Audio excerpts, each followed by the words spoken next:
You, the taxpayer, are now paying for us to deport these illegal migrants who commit sex offences in the UK.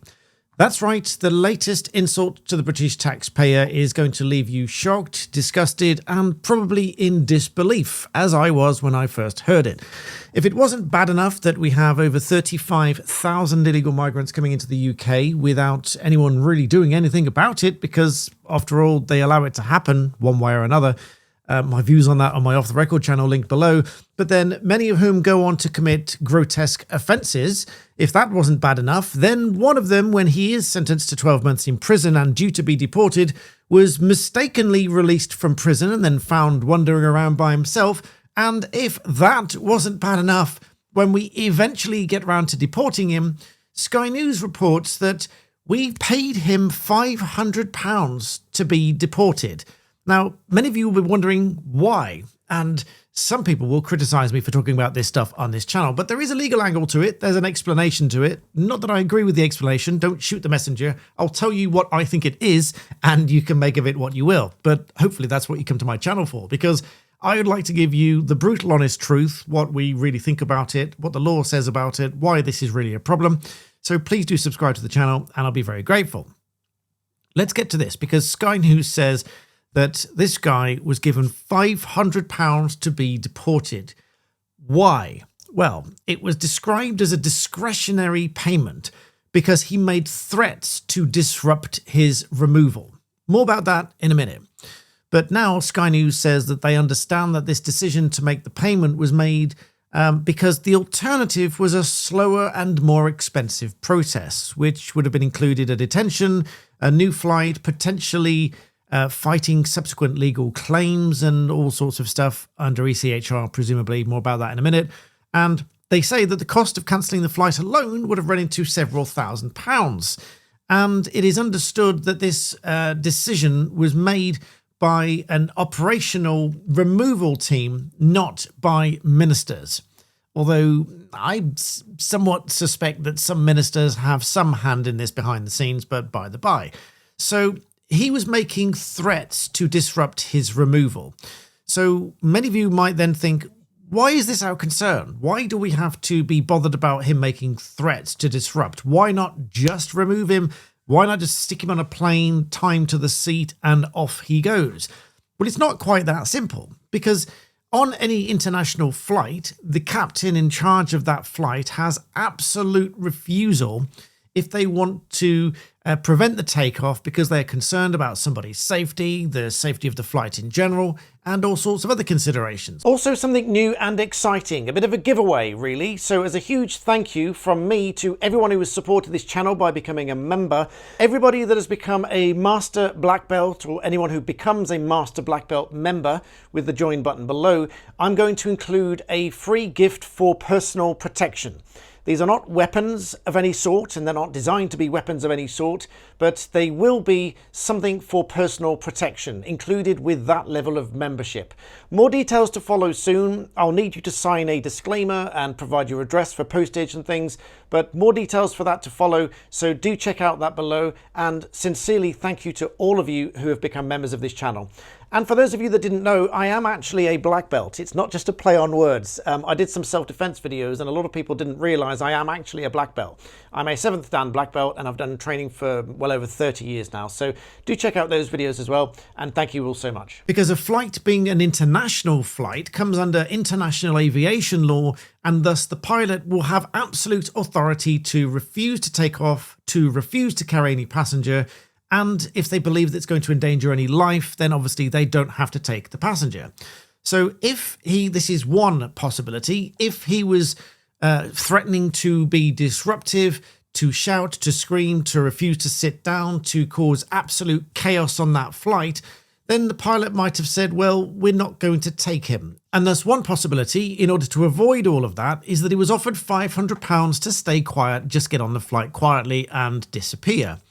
The alternative is he might also have had a lawyer, which doubtless would have been paid for by legal aid, because if he was given legal aid advice to challenge the deportation, He might have threatened all sorts of different claims under ECHR, the most obvious of which being an Article 3 claim whereby he might have said, if I am removed back to my home country, I might be at risk of torture, degrading or inhumane treatment, because those back in his home country may frown upon the offences of which he's being committed and so on.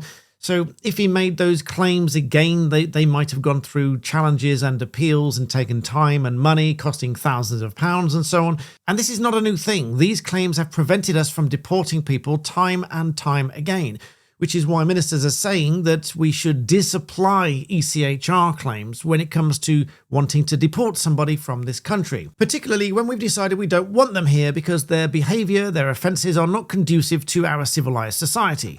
However, even though this one single individual has been deported now, as reported, he's been successfully deported, our Home Secretary says that our streets are safer after the deportation of this offender. They say he's been deported to Ethiopia following the mistaken release from prison. And there's footage on here, you can go and find this from Sky News. What is missing from our Home Secretary, however, is any mention whatsoever of the triple stabbing and brutal killing of an innocent dog walker, allegedly by an Afghan national who has now been arrested on suspicion of murder and attempted murder, against which she says that the removal of this one individual has made our streets safer. She says that they will do whatever it takes to secure our borders. Now, if you've watched any of my videos recently, you will know that I predicted, and was correct in that I predicted that Shabana Mahmood was going to be a little bit more harsh with her words about doing what is necessary to protect our borders. We are yet to see much of that actually come to fruition, apart from the removal of this one individual and a couple of other things. I do disagree to an extent with what she says here about removing 35,000 people with no right to be here. There's a very important point, which I'm going to come back to in just a moment.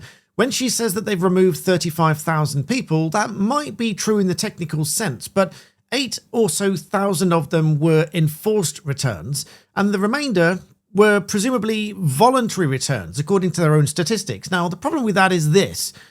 Given that we've given this Kebatu guy £500 to leave, that could have been a lot higher. Because if we look at this page here, which is the voluntary returns page, it says they can get help if they agree to voluntarily return to their home country.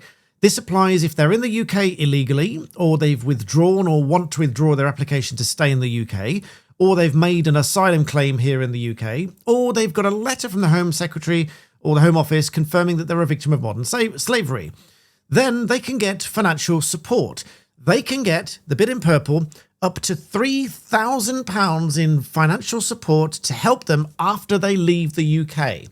If they are eligible, they'll get a single payment on a card before they leave the UK. So let's just run that again.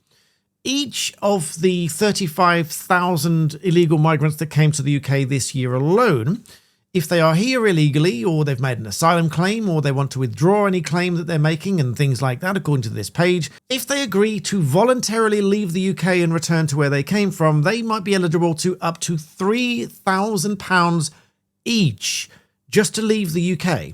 So as I say, it's not unusual that this guy has been given £500 to agree to be deported without making some kind of fuss over it. Because if he did make a fuss, legally, by challenging it in court, he might have got a judge to overrule it and he'd still be in the UK, costing, again, the taxpayer thousands of pounds. Or if he just made a big fuss and caboodle on the flight, very likely the pilot would have said, I'm not having that kind of disruption on my flight, get him off. Because, as I said, the pilot in command of any international flight has the absolute authority to refuse to take off or to remove somebody from the flight before they take off. So this is neither unusual nor difficult to explain. Not that I agree with the principles, but it is what it is. On the one hand, you've got the pilot with absolute authority to say, I am not going anywhere if this guy is causing too much of a disruption.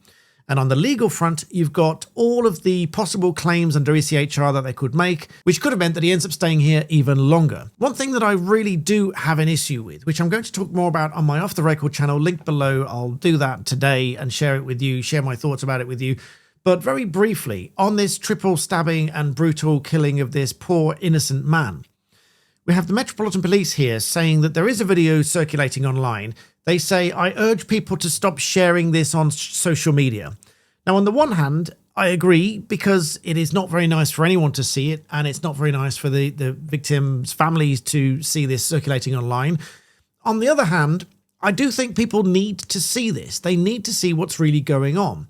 As horrible as it is, we do need the absolute truth in what we are living with and dealing with here at the moment.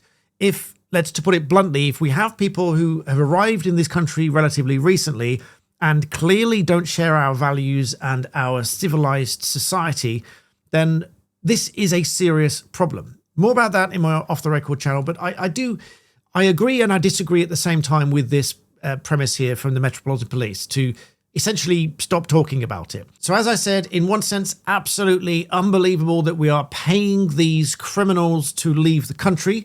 On the other hand, because of the system is as it is, it's perfectly understandable. Not that I agree with it, but it's perfectly understandable, and I hope that explains it for you. Please do subscribe to the channel. I'll see you in the next one.